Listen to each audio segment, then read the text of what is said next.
We've been warned about expectations. No expectations, no disappointments, read one familiar saying we saw on a wall plaque somewhere. Another one read, expectations are merely resentments under construction. But when it comes to luxury vehicles such as the Lincoln MKX, the prices charged by their makers inevitably raise certain expectations. As the ostensibly cushier expression of Fumoco's Toro, mid-size SUV architecture that also underpins the square-jawed and generally appealing Ford Edge, the elegantly styled Lincoln MKX makes certain promises. We found many of those were fulfilled and even surpassed when we tested a swift, slick, if rather pricey $63,275 as tested MKX 2.7 Turbo with all-wheel drive. We praised its precise handling, strong acceleration, and comfortable cabin. So how much different might the front-wheel drive model be with that same great engine? And what if it were priced closer to what people might expect to pay for a Lincoln rather than a BMW X5 or a Porsche Cayenne? As it turns out, when it comes to the most powerful MKX, all-wheel drive and heaps of options make the difference between exceeding expectations and failing to meet them.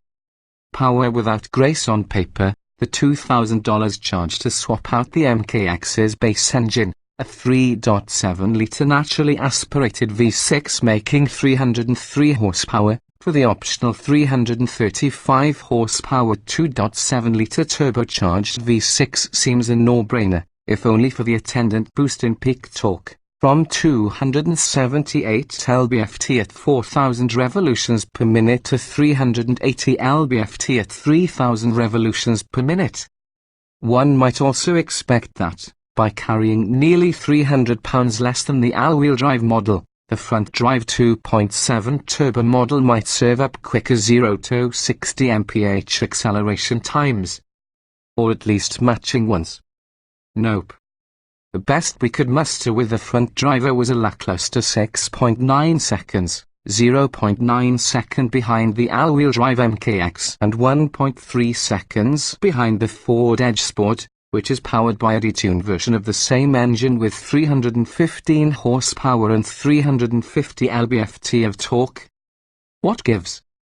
Low-speed traction. At anything beyond half throttle, the MKX just can't get a grip. The comfort-oriented suspension allows serious rear axle squat under acceleration, pitching the nose up and unloading the front wheels, resulting in fruitless wheel spin.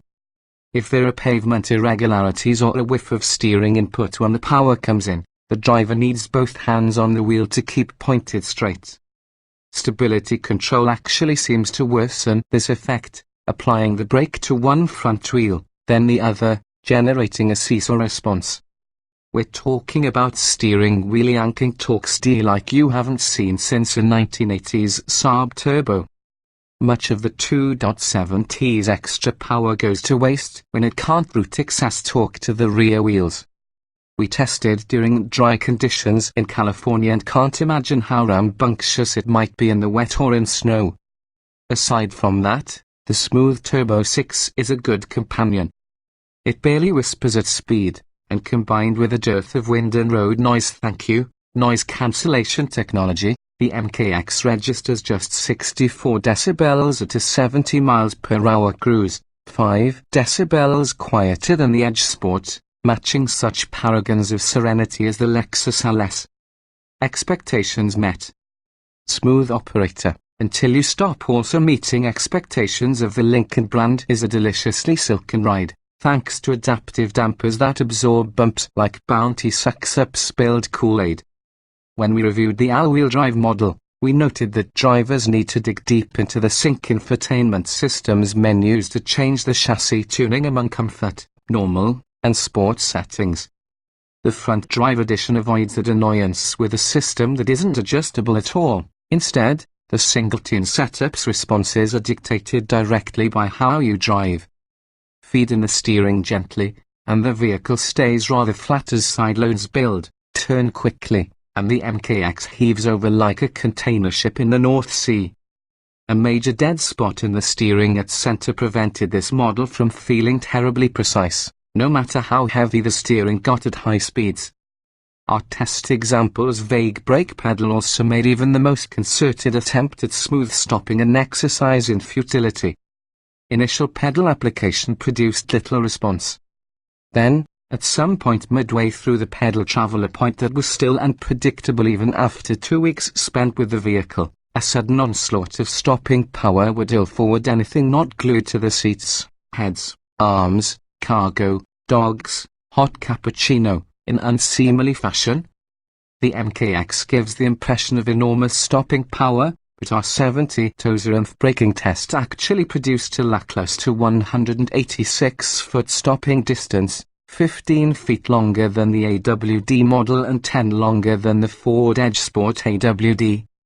Anything beyond 180 feet is too long for this class, where leading luxury brand competitors can stop from 70 miles per hour in 160 to 170 feet. Much of what we disliked about this MKX's dynamic behavior was absent in the all-wheel drive model. The tidier handling and better directional control of the FWD version can be attributed not just to the added rear-wheel traction but also to the driver-selectable dampers, which, left in sport mode, kept body motions in check.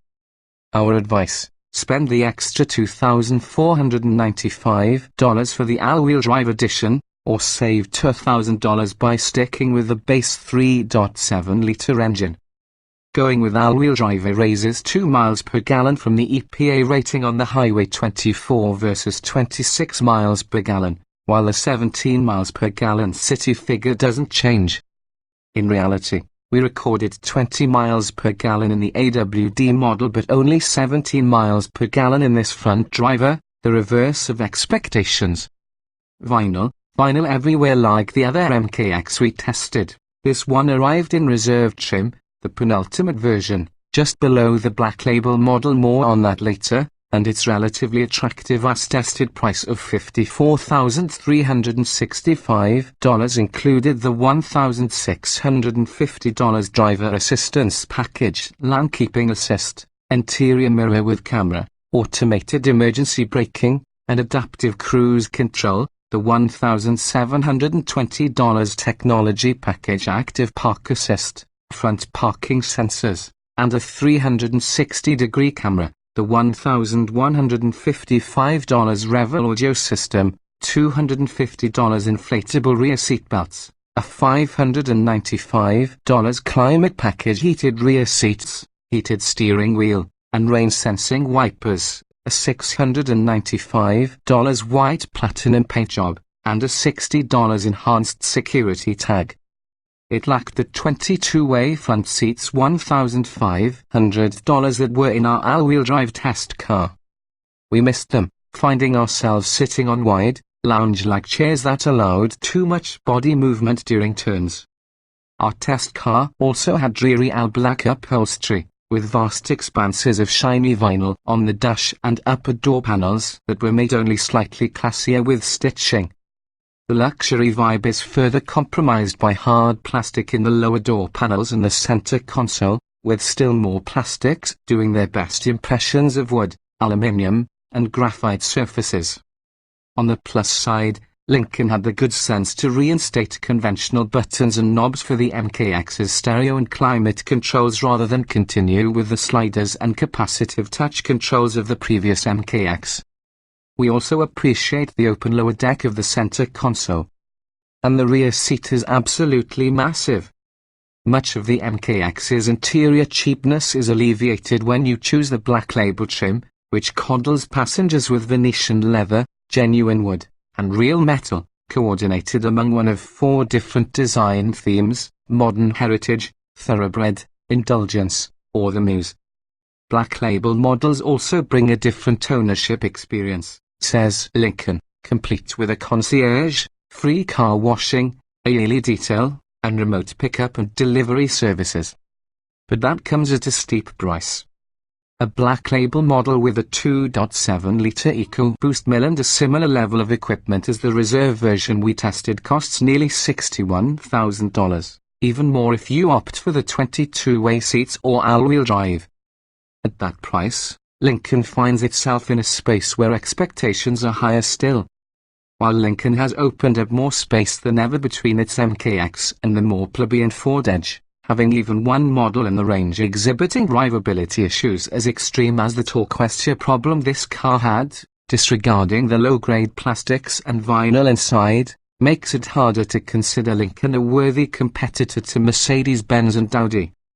If Lincoln wants to meet the rightful expectations of luxury shoppers, all of its models, not just one combination or two, need to drive well and look good. While a dressier interior in lower trim levels would go a long way, another step in the right direction would be to make all-wheel drive standard with the turbo engine.